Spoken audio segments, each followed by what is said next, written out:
Hi guys, and welcome back to another YouTube video. In this video I'll be doing my AFL cash cows for round 5 and going through the best break evens, the best guys to come in, some rookies that have already been named, or at least one that's been named early before team reveal, as well as some rookies that have been, I guess, confirmed still in and not out. So before we get into it, remember to like and subscribe, turn the notification bell on so you know when I upload, especially given that we'll have the uploads of later today of the trade targets and my team reveal, which will be crucial given the week that we've had, as well as the fact that I'll also be doing my game review tomorrow of tonight's game, and then on the two Friday night games on Saturday, and going forward with that for content. So let's get into the video. So as you can see here, if I should probably actually make this a little bit bigger, there we go, I think that's better. And you can see here, Ned Moyle is the best break even for AFL Fantasy in round 4 with a -8, and it's not confirmed yet, but I'm leaning towards probably an 80-20 split that he does actually play instead of Witts, and Witts is out with some sort of soreness again, which is quite like really annoying if he is out, because I think you can't have him for the rest of the season if he's out for soreness in round 4 and 5. Round 4 and 5. So I'm pretty sure these are updated. Let's just see, let's just see if I pick someone out that has. I'm pretty sure these are updated. Anyway, moving on. So Ned Moyle -8, he should play, and that'll be a good. Who's he got? Who have Gold Coast got? Let me check. I can check through all, and they have got Freo this week, and that's at Norwood, isn't it? Yeah, that's at Norwood, so he should do really well, even though he might not win many hit-outs, as in his percentage might be low.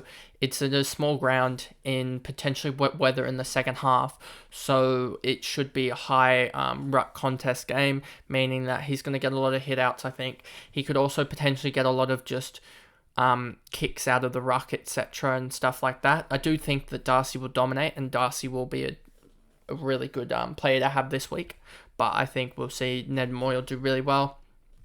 Van Rooyen, I think he isn't the best guy to get in now, just because he's potentially out next week if Gawn comes back in, even though I'd say it's probably a 50-50 chance if Gawn comes back next week that Van Rooyen goes, as I think Tom McDonald's just a better fit for them, as well as Ben Brown's the leading goal kicker, so you can't really kick him out. And I think Gawn's is obviously their captain. He's going to play. So I think Van Rooyen's probably the guy that misses out, really. So -3, if you were to get him in, then you'd be hoping for 100 or so score out of Van Rooyen just to get his cash up immediately, get him up like 60, 70, 80k, and then get out of him. But I don't think for 1 week that's effectively valuing a trade at about 50, 60k, whereas I think you really want trades to be valued at 100, 120k. So you would really want Van Rooyen for 2-3 weeks to get him up towards that 400k. Then you got Pedler here, 343k, a really good choice. Still got -2. Where's Camaminti? Camaminti at 11. So Camaminti has a little bit more break even than Pedler, but I think they're both basically the same. Pedler's probably a little bit better now that he's got a better break even and a little bit higher scoring wise, but you know, I think you'd rather someone like a Fahey or someone, if you really wanted a rookie, Fahey. Warner's coming in, but I think he'll be a sub, to be honest with you, and we really got to wait for more team news. Maybe Wardlaw gets in this week, we'll see. But there's not really many people with good break evens, I don't think, at the moment, that are very low priced, except for Moyle, Van Rooyen to a certain extent. And then Clark 0, I wouldn't go for him, to be honest. Too pricey at 350k for a 0, and he did put up 100 in one game and like a 40 in another, I'm pretty sure. Constable is not going to play. McVee's in doubt, but I think he will play, but I don't like how he's averaging only 49 rounded up, and he's got a break even of 5. Bergman, 48 average for a break-even of 6. Will Phillips, but the only problem I have with Will Phillips is his job security. So that's why I wouldn't go for him. Williams is actually an interesting one. I think we want to see one more game out of him, because if he gets another 49, that'll be a negative break-even around probably 250k, and I think that will be a really good option. Chester's injured, but he's already back running, so that was said to be, I think, 4 to 6 or 6 to 8 weeks, and I think it will be 4 to 6, or maybe even 3 to 5 weeks off for him, because maybe he goes back into the waffle for a little bit. But I think they actually rate him a lot higher than what his output's been, and I think like Ned Long, he had a bad start, but I think he's going to be able to pick it up quite dramatically and gain a lot of cash if he does come back in. You got Ned Long here again, another really good option. I think he's just going to slowly gain cash for me and get up to that 350k, hopefully, for me. And then because if we actually look at Ned Long, this will be the last week, I believe, that he has. So he's got a 38 and a 34 to come out of his system. If he gets another 40, then that break even though he's going to go up by 30 or so k, that break even might stay at about 15, and then he's got a 34. So he might be able to go up 50 or 60k, and his break even only go up to 20-25 in that span. And that'll be really good as he's starting to pick up some good form, I guess. Then you got Ulan just stuck here, I'm using as a loophole. Cameron Minty is a good option. McElhaney is actually a really good option. Then you got Oscar Allen. I think he just had a really good quarter, which sort of boosted him up. Fergus Green, I don't like, to be honest. As a key forward, he sort of can sometimes get stuck. And then Buckley is, I think, just too key of a defender to actually score well, especially with Fairhey coming in and it having Fairhey, Whitfield, and Fairhey, Whitfield, and Ash as a back three. Like ball distributors, I don't think Buckley gets it. Young, Ashcroft, doing his thing. Jones, Wilmot plays, I think, again. I've heard rumours about injuries, but I think he plays, and he's just going to go up in value again. He's a couple of weeks ahead of the likes of, who was I talking about with that? With maybe not Chesser, but Ned Long, I guess, in terms of that type of timeline. And then you got Radagalier. Chandler's still got a 20 break even, but that's about to go dramatically up unless he has a really good game as that 100 goes out of his system.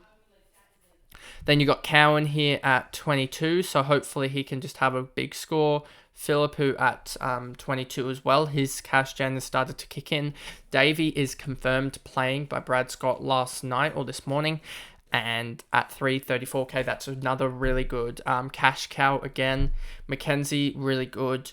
D'Ambrosio is not playing. And then you come to Samson Ryan, who I think is almost just as good as Ned Moyle, because he's already getting into the team, regardless of injuries, etc. Like, he's already guaranteed a spot in the side because of Lynch's injuries, because of Jack Revolt getting too old. And now that Nank is out, if they don't bring in Miller, he'll be the only ruck. And I think he still gets a much bigger chunk of the pie with rucking this week. And I think he could get a 60 or 70 score here and really bump up his cash gen and get towards that 150 gain for the year very, very quickly. Holland, I think he continues rising into the 450s. Motlop, Casbolt, and then you really come to here to the 25k guys. The 25 break evens. Looking for the Swans. Where is he? I don't know where he is, to be honest. I haven't seen. Will Gould. There was a cryptic post in the Swans. They said, if I bring it up from their Twitter, I actually sent it to a friend, so it'll be easier to get off that. It read, Paddy McCartan debuts, defensive options, and more ahead of our gather round clash with Richmond. John Longmire talks through all the key topics heading into round 5.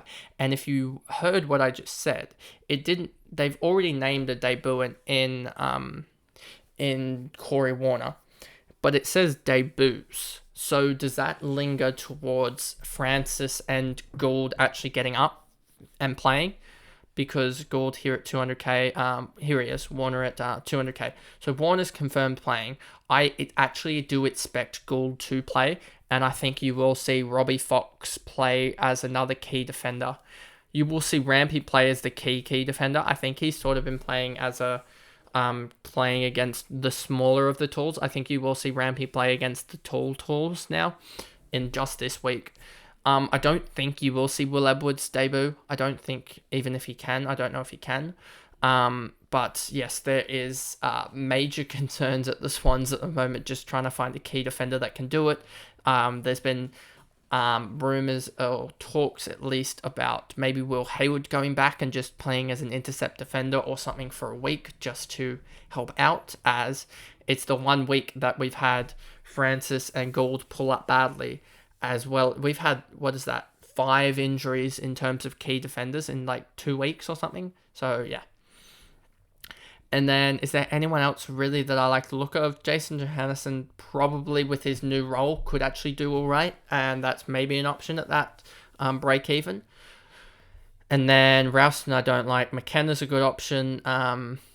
And yeah, I don't think there's anyone else really. Jinby again, obviously. So if I was to rank the break evens, obviously for cash cows, if I go back to my AFL Fantasy, I think Sheasel obviously is the cash cow of the week. He wasn't in there because I set restrictions or parameters on it saying 500k because he's 680k at the moment. He's your cash cow number 1 because if I reset the this and I go Sheasel, he's got a break even of 6. A break even of 6 at 680k. So he's your number 1. I'd probably put the likes of Moyle at number 2 almost, and then you'd have probably Ashcroft at 3. Mackenzie's up there as well. Wilmot's up there, but I don't think as much. And then you have the likes of I guess Pedler, Van Rooyen, all these guys, even Jaden Hunt as well is up there that you got to think about. So, and that'll come in my trade talks part. And then, yeah, I think that's all that I can really talk about in this section, as I've gone through most of the guys here that are good, I guess, pricing wise. And yeah, so if I go back to this screen here, that's the AFL Cash Cows segment for round 5, and I'll see you guys in another video. Thanks guys, goodbye.